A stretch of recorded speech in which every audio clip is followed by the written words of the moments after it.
Okay, we are live on Love the Beat Radio. It is Masai Lincoln on the Off the Cuff show with my good friend. I'm joined by Ben. Let me just sort out the echo. Just a second.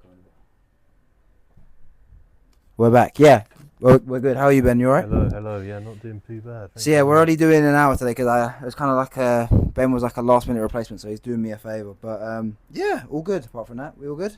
Yeah, definitely. Yeah, all good. What I was gonna say, I had like you know, when I can't remember the last time you were on, but you know when I kept saying that's what like Joe Rogan always says, where he's like, it's definitely possible. I kept saying it to people like weeks later, and I was like laughing in my head, and I was just like, it's definitely possible. It's definitely possible. Wait, what was the other one?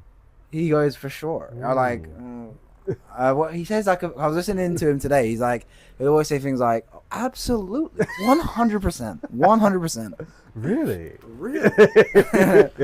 He's like, is that real? I never thought of it like that. Whoa. Or he goes, whoa, that is crazy, friends. Because he does it on the UFC as well. Like, I remember it was, what was the last pay-per-view, Pereira and Yuri? No, was it? Must have been. No, because what month were we in now? Yeah, It would have been, you're right. It would have been Yuri versus, what was it, 303? Yes, Yuri versus, because it was meant to be McGregor Chandler, wasn't it? Yeah. Yeah, and there was a bunch of, I remember before, maybe like 12 hours before the card, it was something like, Joe Rogan, how many times is he going to say, Pereira is so big? Like, how did he used to make 185? And then he'll say something about like, someone's leg kicks are so brutal, man. I've seen somebody complaining on YouTube. They'll be saying, somebody could say anything about anything, and then you'll just hear Rogan say, John Jones is the best. Yeah. Oh no, it's Dana that says it. It will be like I think it's when Trump got shot. Yeah. He was a few days later. He was at the Republican National Conference, or whatever it is. They have like a rally, and then he done a speech. He was gonna do it anyway, but then he was like Donald Trump got shot. But let me tell you why John Jones is the greatest of all time. It was so funny. Oh, it's fun as well. It's just, I don't know why he keeps. I think maybe he's just trying to get him on his good side or whatever. But yeah. It seems the post-fight press conferences, the last few, when there's been like a big title fight, especially with Islam. Yeah. Islam beat Poirier, and in my opinion, he's pound for pound number one. He keeps saying, "Oh well, John Jones's career is the best ever," which it is. But pound for pound number one is not the same as say greatest. I think he's getting them confused. Or he's doing it on purpose. I don't really know. Current power matters more than your legacy, right?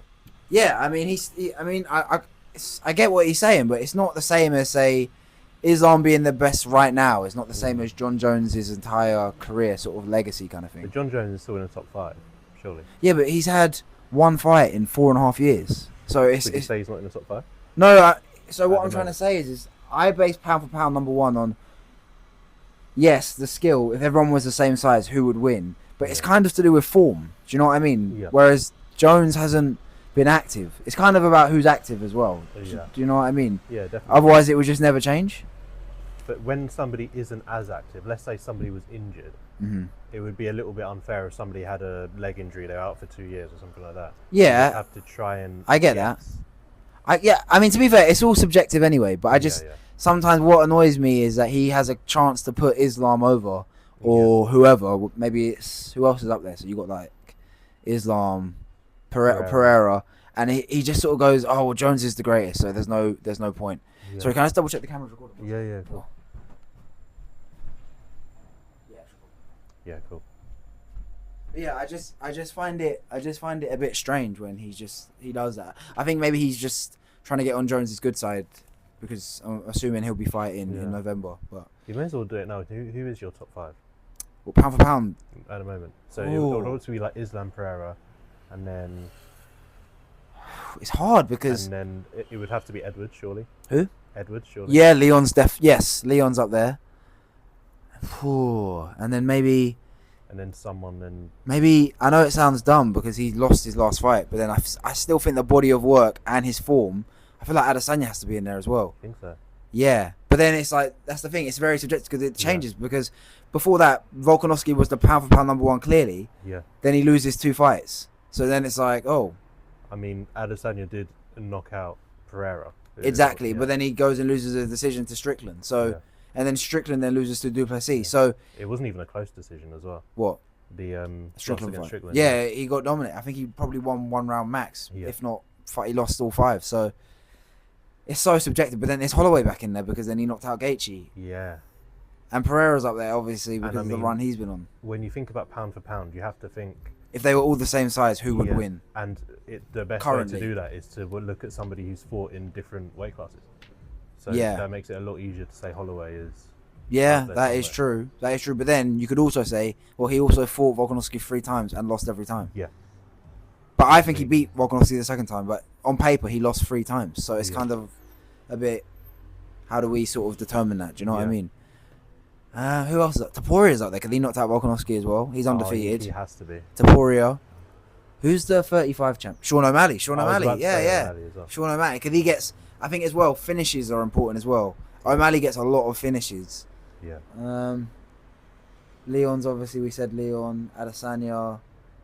205. Yeah. I think Leon's 3rd. Yes. But then you could... Yeah, I think... But then if he knocks out Bilal Muhammad on tomorrow... I don't think it... I think there's too much of a gap between him and Pereira. Really? But then he was champion in 2 weight classes. He got knockouts in 2 weight classes. Beat Yuri he beat Yuri twice. I know he's been pushed forward because of his thing with Adesanya, but if you look at it, all of the big guys that he's fought, or even the guy he lost once in the UFC to Adesanya, but all the guys that he's faced are champions or former champions. That's what I'm so he beat Jan Blachowicz, he beat Izzy, he beat Yuri twice. These are all champions. I'm saying Pereira's 2nd. Behind Islam. Yeah. And then there's too much of a gap between Edwards and... What about Jones? Where's he? Is he in the thing? I would say he's... Because he is the heavyweight. Sorry? I would say he's like 4th, maybe 5th.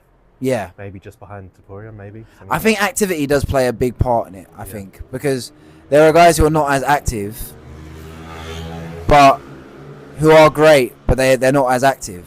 Yeah. Yeah, and it does change, especially if you lose a fight or two. Because look at someone like Kamaru Usman, who was in that top. For me, at a point, it was the top 3 was clearly Adesanya, Volkanovski, Usman. However, which way you would have scored it, and then Usman loses 2 or 3 fights, then he's not in the conversation anymore. And then Adesanya lose 1, wins 1, lose 1, wins 1. Yeah. And then same with who else did I say? Volkanovski. It changes very quickly. So, and that was only 2 years ago. They were like undefeated sort of thing in the UFC. Yeah. Was that around Ngannou time, or was that just... Ngannou was... That was just after Ngannou. It was... Actually, no, it would have been at the same time. Yeah, before... It was the 3 African champs. You had the 3 African champions, yeah, because Ngannou became champion in 2021, around March. Yeah. And then he had his last fight in the UFC January 2022. Yeah. And then he would have been champion for a year, then he left. He didn't fight again. Right. Yeah, so it's all very subjective. Yeah. It is subjective. What is going on with Ngannou now? Is he fighting or? Well, so he obviously fought Tyson Fury in last October, lost that, but everyone thinks he won. Yeah. And he got paid loads of money, and then he got knocked out by AJ about 5-6 months later. That was in like February, March. I can't believe how good AJ looked in that fight, man. I mean, I'm not surprised. I think I wouldn't have been surprised if the Tyson fight didn't happen. Like, you have to think that Tyson was really, really off it. Like, the difference was just unbelievable. I think maybe Fury just didn't take it seriously enough. He must have not. And also as well, I know he lost the fight, but the next fight against Usyk, he looked incredible. So I think that just goes to show he didn't take it as seriously. He probably just thought, I'm going to go in there and just box his head off kind of thing. Yeah. But yeah, he wasn't prepared for his sort of girth and tonnage. But I think, yeah. But then AJ, he's fighting in September actually. Is he? He's fighting Dubois at Wembley. Oh. That'd be good. Yeah. Well, I think Dubois beat Usyk. Do you remember when it was a low blow? Yeah. Do you remember last year? Yeah. That was such a straight, and then he got knocked out. I was just, and he's only 25. 25, 20, he's young. So I can't believe I can't remember. Who won Fury Usyk? I cannot. It was Usyk that won, didn't it? Because remember he broke. So I scored it 6 rounds each. But do you remember around the 8th or 9th, Fury won the round, but Usyk threw a punch right at the end of round 8, I think it was. He broke Fury's nose. Fury won that round, in my opinion. And then the next round, Usyk dropped him, and he nearly was done. Yeah. And then Fury came back and won a few rounds, and I think they both won 6 rounds each. But obviously that 10-8, Yeah. The knockdown won Usyk the fight. It was incredible, wasn't it? It was Yeah. like a proper back and forth. Yeah. But the rematch is in December. Oh. December 21st. My God. I know. I need to keep up with boxing more. Do you know what? Boxing has been, the last year or two, boxing's actually been really good. I think it's a lot to do with the Saudis, because I think, obviously, they're putting money into the fight game. Yeah. So the best fights are happening, finally, most of the time. Yeah, well, way more than it used to do in boxing. Yeah, whatever they're doing, it's working. Yeah, I mean, Terence Crawford is fighting this weekend. Yeah. He's fighting this guy who I've never heard of called Islam Madrimov, I think his name is. Right. And he's that. I don't know if you've seen him fight before, but Terence Crawford is unbelievable. Really? People would say he's probably pound for pound number one. It's between sort of him. Oh, we watched his fight Against Errol Spence. Yeah, we were watching at the same time as UFC. It was about just over a year ago. Yeah. Yeah, he's incredible. Everyone sort of says the pound for pound is sort of split between him, Inoue, the small Japanese fighter, Usyk, obviously, and Canelo. But sort of between those four. Definitely those three. Canelo maybe a bit after them, but yeah. Yeah. Oh, is Canelo not rated as high as that? He is, but I think he went up about a few weight classes a couple of years ago. He fought Bivol at sort of light heavyweight, and he lost pretty convincingly. Right. And I think that sort of, which is a weird one, because I think when it comes to pound for pound as well, if you lose to a guy that's much bigger and a bigger weight class, it shouldn't really be counted against you, because no one expects you to win. Yeah. I mean, he was the favourite, but really he shouldn't have been, because it would. And this Bivol for me is one of the best boxers in the world. He's actually fighting Beterbiev, who is the other best guy in his weight class. They're fighting to make it undisputed. Right. I think, is it next month or in a couple of months? And they're the two best. They're two of the best in the world, and they're both from the Caucasus. Beterbiev is from Chechnya, and Bivol is Russian as well, but I can't remember which one he is. I think he might be half Kazakhstani or Kyrgyzstan, right. Where Valentina Shevchenko's from. Right. And so it's going to be interesting to see that as well. So yeah. Boxing's on fire at the moment. You're I right. think there's a lot of big fights. I think I'd like to be more invested in boxing to know these guys that are coming up, but because boxing, it's kind of harder to follow. One, because I follow MMA so closely, and also because there's so many. Sort of UFC is the main umbrella, and then you've got the other promotion, so it's kind of easy to follow. Whereas with boxing, it's a bit different. So, yes, I'm not really too sure, to be honest. But I know about the big fighters, but everything else is a bit. Yeah. And also those lower fighters, they just get protected so much. It's really hard to get invested in. Yeah, that's another thing. You don't know about these guys until they're sort of 23-0. Yeah. And then they get a mandatory fight against someone like a Canelo. Yeah. Or whoever it might be. And then you're like, oh, okay, now I know who this guy is, sort of thing. Exactly. Yeah. I think that is the frustrating thing with boxing. But what I think is good is now that you are starting to see a bit more people sort of say, it doesn't matter if you lose, kind of thing. I think Devin Haney was saying the same thing. I know he lost to Ryan Garcia and then it got overturned. But I remember him saying a few months before the fight he had after that, he was saying, well, it doesn't matter if you lose, because he said in UFC, you got a guy like Israel Adesanya, who's one of the best of all time, and then he lost the fight, and then he wins, and then do you know what I mean? Yeah. So hopefully you're going to start seeing people sort of risk their own. And then look, Tyson Fury just lost. He went from undefeated, and then he's lost to Usyk. So it doesn't matter, sort of thing, because I would still watch it if a guy has lost a fight. I don't care. Definitely. Yeah. But even AJ, do you remember when he lost to Ruiz? Yeah. Yeah. That was crazy. That was insane. I remember watching that fight. Yeah. Because it was funny. That fight was at like 5 a.m, because it was AJ's debut in America. And I remember that night we were all together at our mate's house watching the football. And it was a Champions League final. Liverpool beat Spurs. Right. And we had been up all night, like all night. And we were all tired. And I was thinking, should we just go home? Because we know AJ was going to win. Yeah. And we were like, no, let's just watch it. And it was one of the best boxing matches I've ever seen. It was just unbelievable. Andrew Ruiz was like a 17-1 underdog. I remember I was so annoyed watching it. I don't know why. I didn't have a bet on it or anything. I think we all had a few bets on it, didn't we? Maybe. I don't remember putting anything on. I had a bet, and it was something along the lines of, because there was an exchange where Ruiz wobbled AJ, and I think he dropped him. AJ gets back up. He then drops Ruiz, and I had that specific round, AJ to drop Ruiz and then finish him, and I was gonna win, and I was like, come on, I couldn't believe what I was seeing, but then he got finished, and I was just like, unbelievable. Right. Imagine the odds if you had bet on Ruiz. It's actually mental. Yeah. But going back slightly, you said the loss got overturned. Oh yeah, with Haney. Ryan. Did you watch that fight? No, Oh, what a fight that was! I only saw like the build up in a press conference because he was being a bit weird. He had been acting like that for months. Yeah. If you look at the build up for when he fought Gervonta Davis a year earlier. That's one I did watch. You watched that fight? The build up was incredible, but he wasn't acting strange at all. Yeah. And then a few months later, I remember, I think it was a few months before the Haney Garcia fight, he's like going on all these rants on Twitter constantly. He's going on like spaces with Andrew Tate. He's doing like all of these crazy things, and he's saying things. I've been to Bohemian Grove and I've seen them like abusing kids, and there's all of me. Everyone's like, what is he doing? Like, he's acting out kind of thing. Yeah.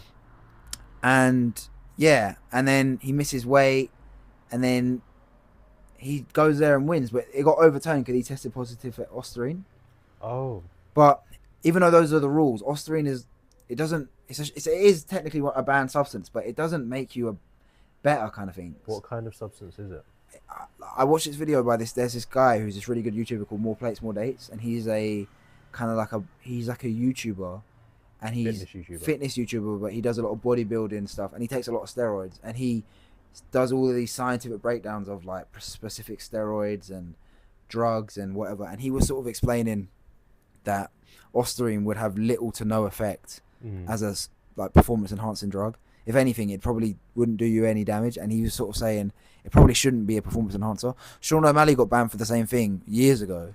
He said that it was because he was sparring with someone and it might have transferred through his sweat or something. Yeah, something like that. I can't really comment on that, but Garcia was saying I didn't purposely take it, and sometimes it's a bit like, well, how do you know, kind of thing. Yeah. But I believe him. Yeah. And then he lost.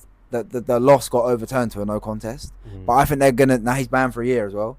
Oh. Yeah, so I think they're gonna do a rematch. That's a big deal. And they're gonna fight again, because it's a strange one when it's something subjective like that. A lot of people will say, "Oh, you're a cheater," but then some other people will look at it and say, "Well, we don't know. It's just your word against theirs," kind of thing. Was he overweight during the fight anyway? Yeah, he missed weight badly. He missed it by quite a few pounds as well. He had to pay Devin Haney another £2 million. He paid him $2 million. Yeah. But then he bet $2 million on himself to win. He lost $2 million to Haney. I think he bet $2 million on himself, and he was about 5-6 to 1 underdog. He made, on top of what he made, I think he made overall from betting on himself and his purse. He made about 20 million or something like that. That's insane. That's a ball of it. That is insane. Yeah, that is cool. But that next fight is going to be incredible if they do fight. I think Haney's got another fight coming up, but if I was him, I'd wait for this Garcia fight for when his band's done, because everyone's going to watch it. They're going to make even more money as well. Yeah. And then if he loses this fight, that's going to take away a lot of the... I don't think he'll lose, because he's fighting, when they have the little fight. Yeah, like a sort of tune-up fight, so he should be alright. Yeah, he'll be fine. Yeah. Speaking of switching sports, but talking about a slightly different thing, I saw a lot of people talking about it on Twitter, but I don't know what happened with Argentina.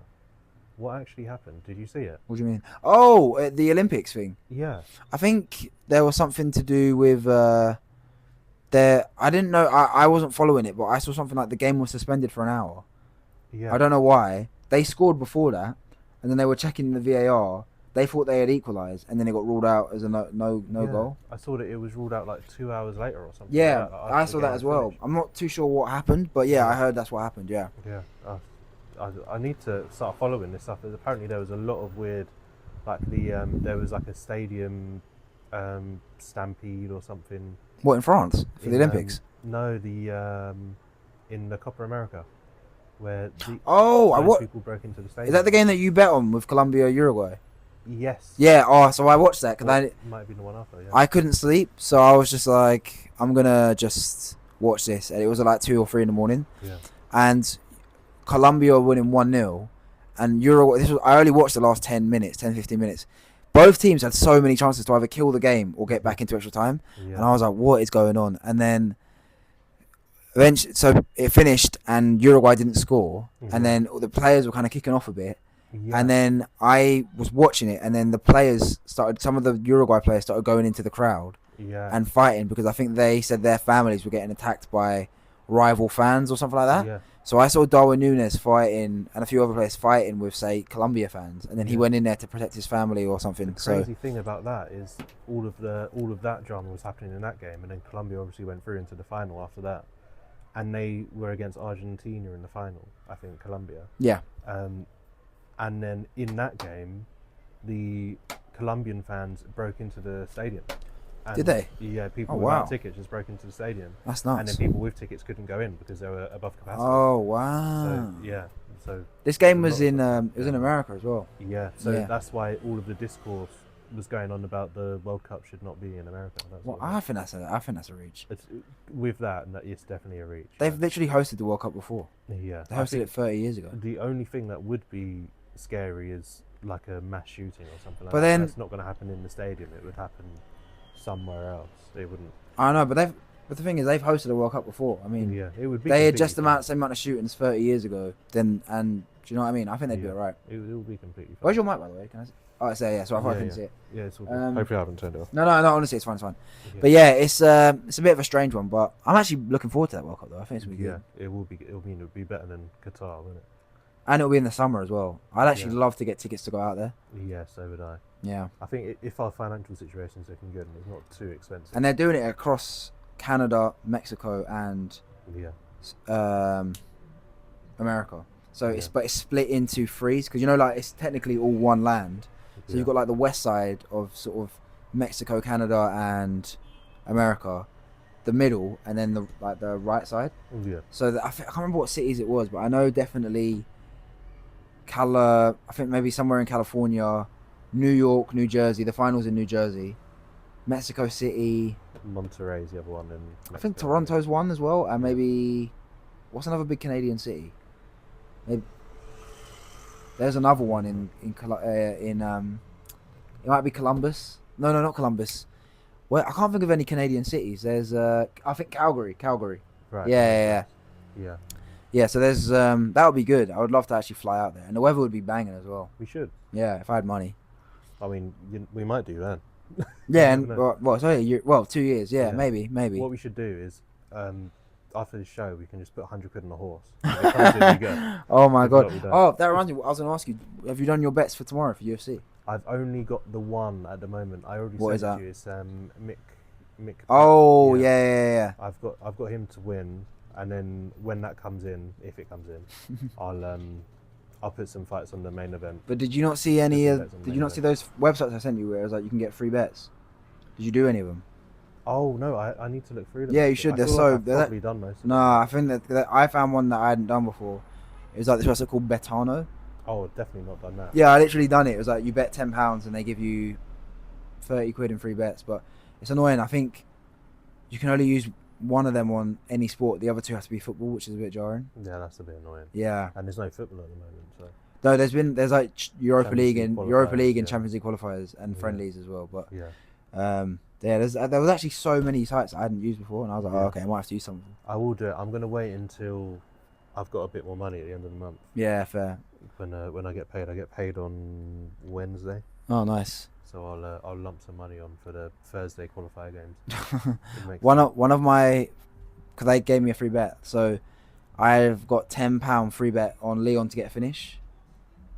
Oh, okay. I think it's like 4-1 or 3-1. I'm not surprised it's good odds. Yeah. I want Leon to win so badly as well. Oh, just the first 20 seconds, just absolutely flying knee. Oh, that'd be class. That's absolutely needed. Yeah, it's gonna be good. I think it's gonna be actually really. I think the atmosphere is gonna be good as well. I'm more looking if they're not too tired. Aspinall fight. I want him to have like a really dominant display. But you know what? I find it insane. Blades is a 3-1 under. More like I found 4.2. Like 3. Do you think that's way too good? Yeah, like Aspinall's better. I think, in my opinion, he's so good. But I think he's the best. Yeah. No, I think he's the best. I think he is actually the best. Yeah. However, it's heavyweight, and also Blades is really good. It's not a mismatch. Do you know what I mean? Yeah. So I just find it insane how. I know it was 2 years ago, and that first fight doesn't really count because remember he broke his ankle in 15 seconds. Yeah. Do you remember? Yeah. But I remember the odds before that. I was really confident Aspinall was going to win, but it was more or less evens. But Blades was the slight favourite, and I'm just thinking how has it changed that? I know he's beaten Pavlovich and and who was the other one? He beat Pavlovich, and Volkov? he had already beaten Volkov, but Spivak and loads of other guys. But I find it insane that he's a 3-1 underdog. Blades is so good as well. Are you going to lump on it? Because I remember you're doing your 35. No, I still think Aspinall's going to win. But I'm just saying, I don't think the odds are... I feel like if the odds are too good, even if you think Aspinall's going to win, you should still bet on... No, you should always bet on what you think's going to actually happen. No, I feel like you should have like a percentage chance you think it's going to happen. Like, let's say you think that Aspinall has a 70% chance of winning the fight, right? That means you should always bet on Curtis Blades. Why? Why? Because if there's a 70% chance of Aspinall winning the fight and 30% chance for Blades, and the odds are that good, then if you could put that bet on 100 times, you would make profit, right? I guess. So that's the way. But to be honest, because I think that whole thing is a bit dicey. I've just put a bet on that fight to start round 2, and the odds are like evens. The fight to just end round 2. No, start round 2. It just has to last at least one round. Okay. For the fight, for round 2 to start, basically. That's all I've bet on in that fight. I'm just too nervous. Aspinall's definitely going to batter him. No, because you know what's funny? He's got the shortest UFC time average ever. I'm not surprised. Yeah, because he's never ever... I don't think he's ever got to the second round, or if he has, he's only got there once. Yeah. But I have a feeling Blades is very good defensively, and he's big. Yeah. I could imagine Aspinall being like, I have to win this fight. I have to be like super passive and careful. No, I think he'll go there to finish him as soon as he can. But to be fair, on the embedded, his dad was even saying, I'd like him to, obviously we want to win, and if we can get a finish, we'll try and get an early finish. But he said, I'd rather us get a few rounds so that we can get some more time under their belt kind of thing. Yeah. And I was like, yeah, I kind of agree. And Blades is very good, and Blades won't rush out there, and he's going to want to try and take, excuse me, he's going to want to try and take Aspinall down, but Aspinall's probably just as good at grappling, if not a better grappler than him. So, right. I don't know. It's going to be interesting. Oh, dear. How's his jiu-jitsu? Who? Aspinall. Oh, Aspinall's got some of the best jiu-jitsu ever. Because that's what he was doing before any other martial art. He's been doing jiu-jitsu since he was like 6 years old. Oh, wow. He's a black belt. Like, he's really, really, really good. His dad taught him martial arts and jiu-jitsu from... You don't think about him getting submissions or anything like that? No, he has got submissions before. I think he tapped Volkov. Oh, right. And I believe he might have tapped... I think he tapped... who was that guy I just said? I think it's Spivak. I think he tapped Spivak. Yeah, and he might have tapped Tabora as well. I think he's tapped at least 2 people in UFC. All I think about him doing is just running in and just hammer fisting someone. Yeah, like when he knocked out Pavlovich, that was insane. I was so scared watching that, thinking, because Pavlovich is the scariest. Aspinall even said he's the scariest guy. He's top 3 scariest guys in UFC. Yeah, but now he's kind of lost his aura because he got knocked out by Aspinall, and then we watched that fight with Volkov, and then yeah. And Volkov actually handled him. He just like jabbed him for like 3 rounds. Do you remember after with the hair? As well? Oh, yeah. When they were like doing his hair in the round, but yeah, afterwards when he wouldn't want to shake his hand and stuff. Yeah, it was weird. Like, shoved him away. I was like, yeah, that's minus 10,000 aura. That was hilarious. Volkov's class. But that goes to show how good Aspinall is, because Aspinall just he sliced through Volkov easily. Yeah. Like easily. Volkov didn't even touch it, and he's huge. He's 6'7". He's a big fella. Like if he had normal hair, he would be the scariest bloke ever. Who? Volkov. How does he not have normal hair? I mean, he sat there combing it in the corner. Oh, I see. Yeah. If he like shaved his head or something, he would be the scariest bloke. Oh, I see. But have you seen his tattoos on his back? Yeah. It's insane. Yeah. He's a scary guy. But I love Volkov. He's great. Yeah. Heavyweight division's good. Like at the top. I think at the bottom it's not as great. Yeah. But you know what I actually really wanted this fight to actually be? Even though I love Curtis Blades. I wanted Aspinall versus Gane. Yeah. That would have been unreal. Because I can't believe that fight hasn't happened. You could argue Gane is the best striker in the heavyweight division. Yeah. He's an undefeated kickboxer, and he throws like these crazy kicks and stuff. There's definitely Aspinall saying like, I want this fight for the belt. Give me someone, No, he asked for Gane initially. Did he? Yeah, he asked for Gane initially. I'm really surprised about that. Why? Because I thought it would be like, okay, I've got the interim. Mm-hmm. If you're not going to let me fight, give me somebody that I feel like I can beat. Don't give me. No, that's not what he wanted. Gane, because Gane's a big name. Yeah. He's European, and it's like a fan-friendly fight, so it's easy to do. He said he would have happily done it in Manchester or Paris, because they're doing UFC Paris in a few months. It didn't happen.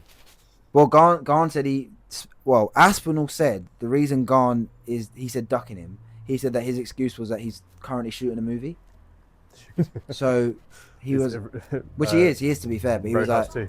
Sorry? Roadhouse 2, whatever. Roadhouse 2. I don't know what film it is, but he said that he's filming a movie, so he said no. Yeah. So he was like, fine, I'll just fight Blades then. Yeah. Because it's a rematch and he's technically lost to him. And he said, okay, why not? But he said he really, really wanted to fight Garn. Yeah. But Garn, I remember even Garn last year when Garn was free, because he fought in Paris, didn't he? Last year, I watched it. And Aspinall was there, and he met him after the fight, and they were like hanging out. And they were asking him in the press conference. He said yeah, I would love to fight Garn. Yeah. But then Garn was saying all of this stuff like, oh, I only want to fight if it's for a title, sort of thing. I'm not going to fight Aspinall. What's the point? Which is dumb, because he's lost 2 title fights to Jones and Ngannou. I think he thought he was bigger than he is at that point. Yeah, and he'd already lost to Jones and lost to Aspinall, so I don't see why he would sort of demand a title shot when Aspinall's there. Yeah. Jones is obviously there, and Stipe's there. Do you know what I mean? So it didn't really make any sense to me. But no sense. I do like Garn though. I think he's a really good fighter. Yeah, so do I. It's just a shame that it was so easy against Jones. Oh my god, it was like he had never fought before in his life. Yeah, well, that shows like how good Jones is. The holes in Garn's game. I think the grappling, because so even Ngannou, who's not a wrestler, he's not a grappler. He that's how he won that fight essentially. Yeah. Do you know what I mean? So, and also as well, Garn. Do you know what would be a good fight? Garn versus Pavlovich. Yes. Yeah. That would be Garn really Pavlovich good. would be unreal. That would be really, really good. 2 strikers, and I feel like Pavlovich could beat him as well.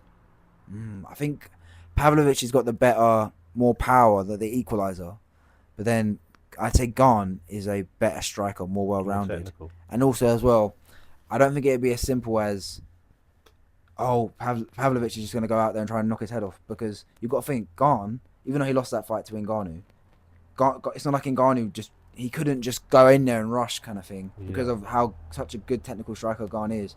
And also as well, you got to think Garn is undefeated in kickboxing. He would have fought guys like Pavlovich and Ngannou with that just straight knockout power, and he's never been knocked out sort of thing. So yeah, and he beat Volkov as well, so he is very good. I think a lot of people have, because he lost to Jones so easily and he lost to Ngannou, I think people forget how good Cyril Garn is. I think the holes in his game is definitely grappling. Yeah, he's what would you say, like top 3 heavyweight? Yeah, I mean Stipe, I know Stipe is going to fight John Jones, but he's another one. He hasn't fought if they fight in November, it will be nearly 4 years since he last fought. Yeah, I mean, there's a line where and he's old, but even though I still think I still think Stipe is the greatest heavyweight of all time. I think if someone doesn't fight for 2 years, I say, oh well, if they haven't fought for 4, I think that's when I say, come on. Come on. Yeah, okay, come on. I mean, there are examples of this though. I mean, I think GSP, he was retired for 4 years, came back and won the title. So it can happen, and especially if you're that good as Stipe is, we don't know what Stipe is going to look like when he comes back from this fight. I think no matter what happens, he's going to retire probably. Actually, if he wins, if he was to beat John Jones, Jones would have 100% get a rematch, which sucks for Aspinall or whoever wins tomorrow. Yeah, I think that would be awful for everyone involved. Yeah, I think the ideal situation for the UFC would be Jones to beat Stipe. Like badly as well. Why? Like it needs to be dominant. Do you think? Why? If he goes in there and it's like a really close fight, I think people lose a lot of hype for Jones.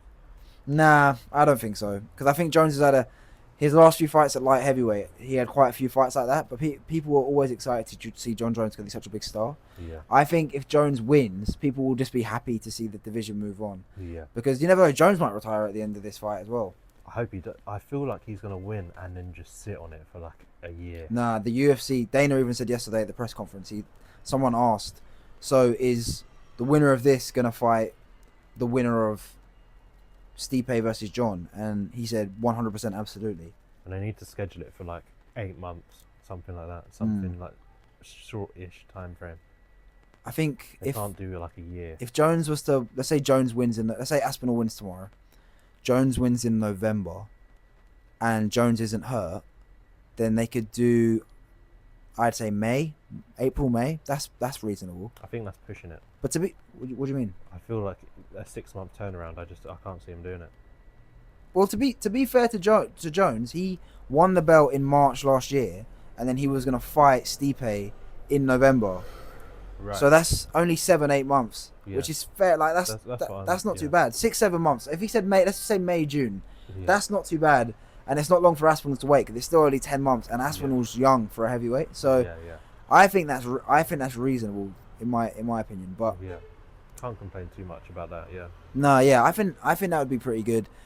I would just like as well to see John Jones. If he wins, if he was to retire, fair enough. But if he does retire, I want him to retire almost instantly, so that Aspinall is then promoted to champion, or he can then fight for undisputed belt. Yeah.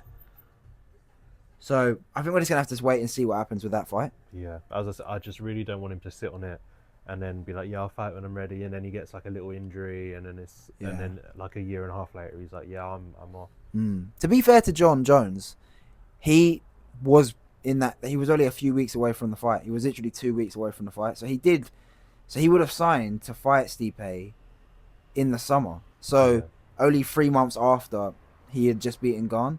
And he didn't take any damage against Gane. So he was, to be fair to him, he was ready to go back to back to back. And he said earlier that year before the fight, I want to fight at least twice this year. So I think he's back training as well. So I think we're going to see him fight this year, definitely. I hope. Yeah, it is a shame. But we'll see. Yeah, and if I was Aspinall or one of the other heavyweights, I would just say to the UFC, if Stipe can't make it or Jones can't make it, I'll be the backup kind of thing. Yeah. And I think as well, what they'll do this time, let's just say Jones or Stipe got injured again. I think they would just say, okay, it doesn't matter if one of you is injured this time. If one of you gets injured, we're still going to do the fight with, say, Aspinall or Blades. But it will be for undisputed this time. So Jones would decide. I think they would make Jones release the belt this time. I don't think they have to. They would have to. Yeah. It'd be unreasonable to do that to do an interim belt again. I think. 100%. But going down a few weight classes, who is JDM? I've been listening. Oh, Jack Della Maddalena. Oh, he's really good. We watched his last fight. He fought. Really? I don't remember. You know when MVP made his debut against Kevin Holland? Yes. And Poirier knocked out Benoit Saint Denis. Yeah. That was his last time he fought. He beat Gilbert Burns. You know when he was losing, and then he finished him in like the last minute and a half. I don't remember it. He's an Australian bloke. Yeah. He knocked out Randy Brown. We watched that. Yeah. Who else has he beaten? He beat Kevin Holland last year. We watched that together as well. He's really good, and he's a really good boxer, but he's very well rounded as well. Who's in his weight class? Like, who are notable people in his Ian weight Gary, Shavkat, Leon Edwards, Bilal Muhammad. There are some big guys like in that. Yeah, 170 is good. That's why I'm interested to see what happens. Obviously, praying for a Leon win. But if Leon was to win, there's so many good people he can fight next. What would you want him? Who would you want him to fight next? I want Shavkat so bad. Well, me personally, I think they should do a title eliminator: Gary versus Shavkat, and whoever wins that then gets to fight Leon. Is JDM not as hyped as those two or not? I think he is. People rate him just as highly, but I think he's quite a reserve kind of guy. And also in that last fight with Burns, he broke his hand. Because he said after the fight, I'd like to fight Shavkat or Gary next. But he broke his hand, so he's going to be out for a little while. But he's very, very, very good. He's still undefeated in the UFC. I think he's only lost maybe one fight in his whole career. He's really good. He trains with Volk sometimes. Just a very solid fighter. Very well rounded. Like a 17 win streak or something stupid like that. He is on a crazy win streak, yeah. And but yeah, I rate him just as highly as those guys. Yeah. But I would like to see the winner. I would like to see Gary versus Shavkat in what month are we in now? July. Let's just say they do Gary versus Shavkat in. They'll probably do it in Abu Dhabi. Yeah, maybe let's just say they do it in September or October, either that Abu Dhabi card, or they do it in September, which would be the Sphere. Actually, I think they're set for the Sphere. So yeah, it would be probably. What is the Sphere? Is that? You know, have you not seen the Sphere they've got in Vegas? Oh, okay. Have you not seen it? No. Well, I probably have, yeah. It's like a dome that they're building for events, not just for UFC, but they do all kinds of events there. You have to Google it to see it. But if you go on TikTok and see these videos of the Sphere, it's kind of they like project videos off of it. It's kind of like the IMAX. Yeah. But an arena. Yeah. And they can do. Think of the IMAX with an arena with seats and also like the O2 at the same time. Yeah. And they're gonna do They're gonna do UFC Noche. The sort of that Mexican Independence Day card. Yeah. They're gonna do Grasso versus Shevchenko there, or either O'Malley, Merab, or both of them at the same time. That's good. And they're gonna have all the Mexican fighters there. Yeah. And the Sphere, it kind of projects onto the thing, but you can also see it in front of you as well. So yeah, it's going to be incredible. And I just thought that with Shavkat, does he fight outside of?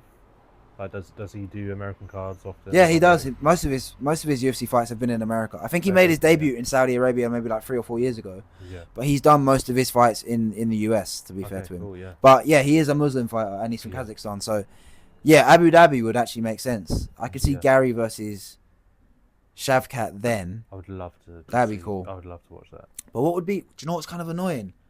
Is that Leon said he wants to fight more than once this year. And it kind of throws off the timeline because if Leon beats Bilal, let's just say, if he was going to fight again this year, it would probably be November, December.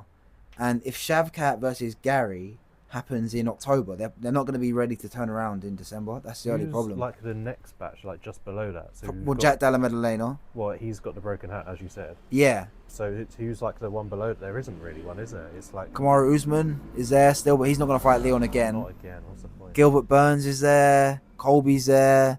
I don't want to. It's not going to be one of those. Who else is in that sort of top 10? You got like Kevin Holland, MVP.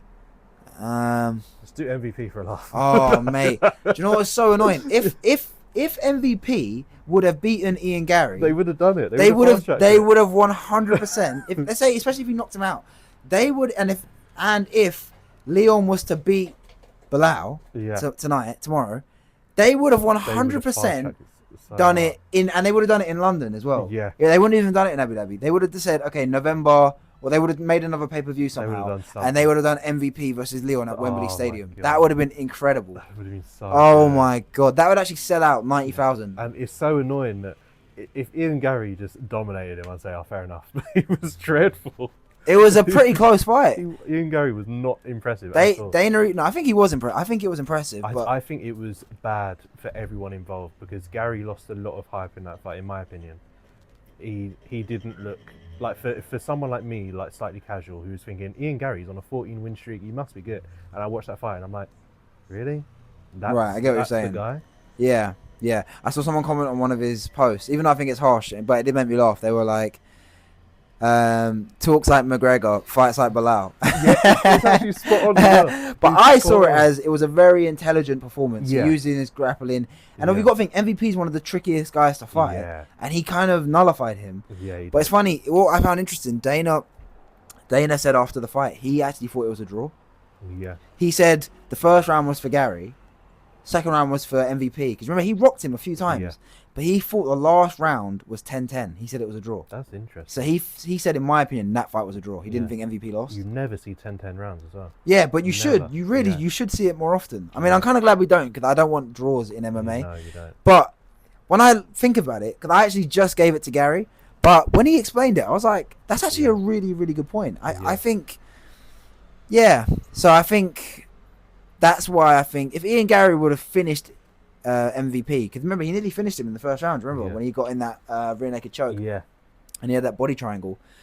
That would have been like, okay, if they said to me then, okay, Ian Gary title shot next, I'd have been like, sign me up. Yeah. But now I think because Shavkat is the number one guy, I want to see that. Because the thing is with Shavkat, I think I've only watched him fight twice maybe. Yeah. But when I see him fight, I'm like, wow. Yeah, he's incredible. He's good. Like he's actually impressive. 16-0, 16 finishes. That's unheard of. It's ridiculous. So he's 6-0 in the UFC, 6 finishes, and he's not like he's fighting bumps. He finished Neil Magny. He finished Jeff Neal. He finished. Who was his last fight? We watched it. Wonderboy. Yeah. He's really, really good. Really good. So I think maybe I'd like to see. I want to watch Shavkat Gary. I really want to see it. Do you know what? Actually, I'd pay money to see as well, especially if Leon wins. If Leon beats Bilal, and Islam beats Arman Sarukian in October, just do it at the start of the year. Do Leon versus Islam. Do Leon Islam. I'm not even joking. If Gary and Shavkat aren't ready, let's say they fight, but they're not ready to turn around. Yeah. Do Leon versus Islam in January or February. How good would that be? I can imagine. The problem is I can imagine Islam. Has Islam said he wants to go up? Yes, he's been saying it for like 2 years. Oh, do it then, please. Yeah, and I think at that point, if he beats Arman, in my opinion, he has beaten everybody. Because he would have beaten Volkanovski twice. He would have beaten Dustin Poirier.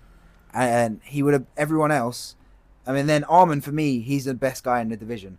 And he would have beaten it. There's no one else to beat because Gaethje, he's win one, lose one. Chandler has win one, lose one with McGregor. Who else is in what lightweight? Gamrot isn't really quite there yet. Dariush lost his last 2 fights. He's beaten Oliveira. Yeah, he's beaten Oliveira as well. He's essentially beaten all the top guys. Division, yeah. So I think that would be incredible so good. And I think at that point, because I don't really like when you see a champion win 1 or 2 fights and they're like, I want to go up. I want to move up. Whereas in this case, he would have deserved 100%. a move up. Kind of similar to when Usman had cleared out 170. He didn't go up because Adesanya is his friend. Or when Adesanya went up. Yeah, because he had beaten everybody. Some guys that he had beaten twice. Yeah. So he was like, I want to go up now. Fair enough. Yeah. I don't like. Same with Volkanovski. He cleared out featherweight. Beat Max Holloway 3 times. Yeah. Beat everybody else. He had beaten Yair Rodriguez, Brian Ortega, everybody. And it was kind of like, who else is there for him? Yeah. Topuria wasn't there yet. So let's just go up to 155. And I think if Islam was to beat Arman, give me that fight 100%. 100%. Is that fight locked in? Well, it's not booked yet, but it basically is. Yeah, it's unofficially official. For when do you think it'll be? UFC 30? No, it would be whatever the Saudi card. No, whatever the Abu Dhabi card is in October. That's what it's going to be. That's 30. Probably 7. I was about to say 7. 307. Yeah. But it's 308's locked in the main event, right? Or am I crazy? What's 308? Is that not John Jones Stipe? I can't remember. There's so many cards. Well, November will always be Madison Square Garden, and that's probably going to be Jones versus Stipe. It looks like. December, maybe if he's fit, it'll be McGregor Chandler 309. Okay. And then unless they switch it round, do McGregor in November and then do Jones in December, it'll be one of those. Abu Dhabi will be Islam versus Arman, and they'll probably they might put another title shot on there. They might do maybe. Depends if Adesanya wins or who. I don't know. It depends how other fights play out. September is UFC Noche, which will be 306 or whatever it will be. That'll probably be Merab O'Malley / Shevchenko Grasso, and then before that is Adesanya Duplessis, which is next month. So yeah. That's only a month away. I can't believe it. I'm so buzzing for that fight. I hope we don't have a month like we had in June where everything just falls apart. Oh, June. Yeah, because it was meant to be McGregor Chandler fell apart. Yeah. But what else fell apart? There was the who's the. There was another. I'm gonna smash everyone. Hamza. He was meant to fight. Who was he meant to fight? Was it Costa? No. I can't remember. Hamzat Chimaev was meant to fight. He was meant to fight someone good. 185. It was meant to be 180. It wasn't Strickland. Was it Costa? No, it was someone bigger than Costa, surely. No, maybe you're right. Maybe who else is at the top of 185? You got Duplessis, Strickland. Oh, Whitaker. He was meant to fight Whitaker. Yeah. That fell apart. Yeah, that was. Everyone forgot about that. Yeah. Yeah, there were so many great. And then you had Jamal Hill, and Jamal Hill was meant to fight somebody at 205. Yeah, and that got Khalil Roundtree. That got swapped around about 3 times. And then remember on the last minute, Dan Ige stepped in to fight. Cool, that was so cool. He was cool. actually watching it at home. Yeah. Because he lives in Vegas, and they were like, "Can you make the fight?" You remember? Yeah, and do you know what? He actually fought well. Yeah. I mean, it was 29-28. He won a round, so yeah. It was good. It was good. So I'm excited to see how that plays out. Yeah. But yeah, Hamza, man, it's mad to think the hype. I still believe in him, but the hype that he had. Yeah, he lost it all. Not lost it all, but people are just like, does this guy even fight anymore? All the replies to his tweets are, this guy doesn't fight anymore. He doesn't fight. Yeah. So I still think he's so good. But hopefully he'll be fighting in Abu Dhabi in October. I don't know who he's going to fight, though. That's the only thing. I paid good money to see him fight Strickland.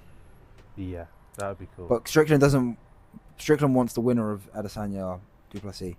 Yeah. Yeah. I don't know how I feel about Strickland.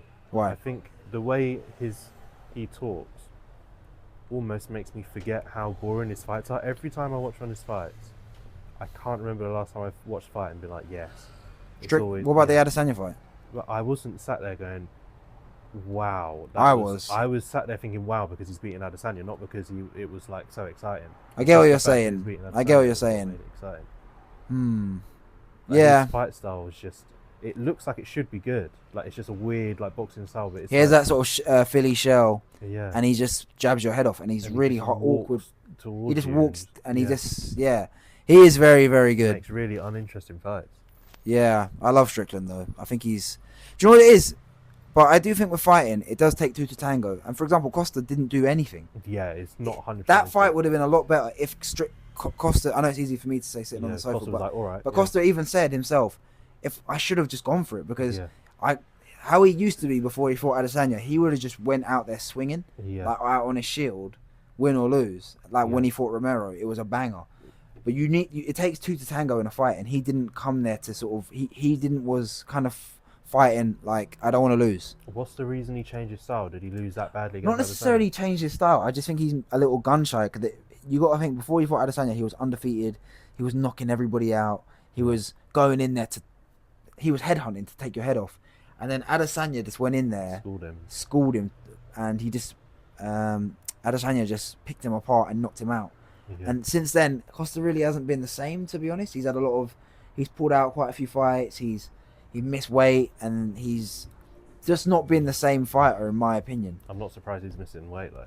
Well, to be fair, he didn't actually miss weight because they got pushed up to 205, but he wasn't going to make weight that night of the fight, and it was to do with he said he had been sick for ages and he wasn't really able to train for that fight with Vettori. And that's what happened. But yeah, it's just things like that. Since that Adesanya fight, it really just kind of changed everything. Yeah, it's a shame. Because he is a good fighter. I still think he's really good. But he said for his next fight, he's going to try and be a bit more, I need to just go for it sort of thing. And I think that's what happens with a lot of Strickland fights. People say it's boring, but I think what it is because he's so awkward to fight, people look average and they're not used to that style. So to be fair, when he fought Duplessis at the start of the year, that was a great fight because Duplessis he went for it and he matched him everywhere. Yeah. And they both went for it. It was, wow, both guys went for it. That was an exciting fight because Duplessis also went there to scrap kind of thing. Fair play to Duplessis, he does do that. Because Duplessis is another awkward fighter. A lot of people look at him and go, oh, his striking's terrible and he's so awkward. But people say he fights like Amanda Nunes. Yeah, which is dumb because he's going out there and he's winning every fight. Yeah. I think what it is, sometimes things look a bit unorthodox. People go, oh, it's rubbish kind of thing, but that's not necessarily the case. Exactly, yeah. I think Duplessis is very good. And you know what? That hit fight with Adesanya is a 50-50 in my opinion. I would love to see... I like to think that Adesanya next time would have like a plan. I think he's always had a plan. But of course he had a plan when he fought Strickland the first time. But I'd like to think he would have a different plan. Sort of like, it seems like he really had a plan against Pereira. I see what you're saying, yeah. Like, he would just shell up, let him let go and then counter. Yeah, I think was cool. With not making an excuse for Adesanya, but I think one of the best things about his prime and his reign and Usman's prime, they were so active. He would fight like every 3-4 months. Yeah. And I think when he fought Strickland, he looked tired. Yeah. Because you got to think, he had fought Pereira three or four months before. Is that all it was? He knocked out Pereira in May, I think it was. Yeah. He knocked out Pereira in May, and then he got knocked out by Pereira in November the year before, which was only sort of 7-8 months. Crazy. And then he had fought earlier that year in July. He had beaten not Strickland. He had beaten Cannonier. So he's fighting every sort of 4 or 5 months. He's fighting 3 times a year on average. Yeah. So I think that just caught up with him. Do you know what I mean? And I just think he just looked a bit tired. And I think, to be fair to Adesanya, not saying he's going to beat Duplessis, but this will be just practically a year since his last fight with Strickland. It's the first time he's had a long break. He's had an extended break where he had no training. He's been training now with Duplessis, sort of in a camp, but he's just had no training. He's just been focusing on just recovering and just I think that's the best way to do it. He needed it. Yeah, he's a smart guy. He seems. Yeah, and I think as well, people are really impressed by, Pereira fought Yuri and he had fought a few months before, and he's quite active as well. But I saw a tweet and it actually made me think that someone quoted the tweet because everyone was like, "Oh, Pereira fighting again." He's so active and stuff, which he is, but someone quoted it as like a meme saying, "Oh, MMA fans, when a kickboxer has a kickboxer schedule," it had like a guy with a surprise face. Yeah. And I'm like, yeah, that is actually so true because guys like Adesanya and Pereira, they're used to fighting every 3-4 months in kickboxing. I wonder why that is. I think the schedules are just you got to fight more to get paid more, kind of thing. And yeah, you get paid a lot less in kickboxing. And when you're a champion like they were, they're getting more money, so they're thinking, I'm just gonna fight as often as I can, kind of thing. Yeah, it makes sense. We have only got 30 seconds left, which is, it's actually flown by. Yeah, it really has. Yeah, it's a shame you were like only a last minute replacement, because we could have done like a longer or started earlier kind of thing. But yeah, we'll be back next week. I don't know who my guest is going to be next week, but I'll be back here next Friday on the Off the Cuff show at 8 o'clock. So please tune in, tell your friends, tell them to tell a friend as well. We'll be back, next week. We've had a great time, me and Ben. See you guys soon. Bye. Thank you.